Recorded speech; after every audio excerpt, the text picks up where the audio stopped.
জানাজার নামাজে দূর থেকে দাঁড়িয়ে কাঁদছে এক হিন্দু ছেলে। যে খাটিয়ায় শুয়ে আছে সে অন্য কেউ নয়, তার কলিজার টুকরো মুসলিম বন্ধু।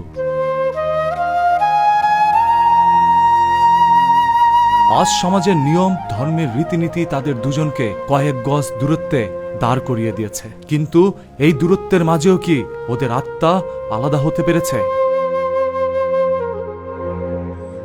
ওদের বন্ধুত্বটা কোনো হিসাব নিকাশ মেনে হয়নি। ওরা কখনো ভাবেনি কে মন্দিরে যায় আর কে মসজিদে। ওরা শুধু জানতো একজন বিপদে পড়লে অন্যজনকে বুক দিয়ে আগলাতে হয়, একসাথে হাসা আর একসাথে কাঁদা, আর একে অপরের সুখ দুঃখ ভাগ করে নেওয়া, এটাই ছিল ওদের একমাত্র ধর্ম।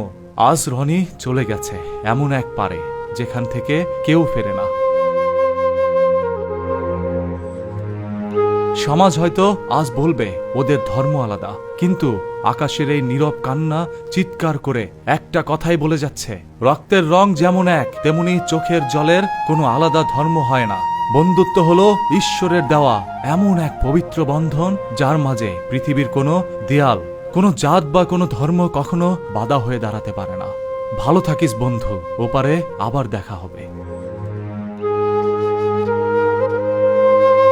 আজ একজন মুসলিম বন্ধুর জানাজায় দূর থেকে দাঁড়িয়ে কান্না করছে একজন হিন্দু বন্ধু। এমনই একটি দৃশ্য সোশ্যাল মিডিয়ায় যখন ছড়িয়ে পড়ে, তখন এটা দেখে মানুষের বিবেক আরো একবার জাগ্রত হয়ে যায়। বন্ধুত্বের মাঝখানে কখনোই হিন্দু মুসলিমের দেয়াল হতে পারে না। বন্ধুত্বের মাঝখানে কখনোই ধর্ম তাদেরকে আলাদা করতে পারে না। বন্ধু কেবল বন্ধুই হয়।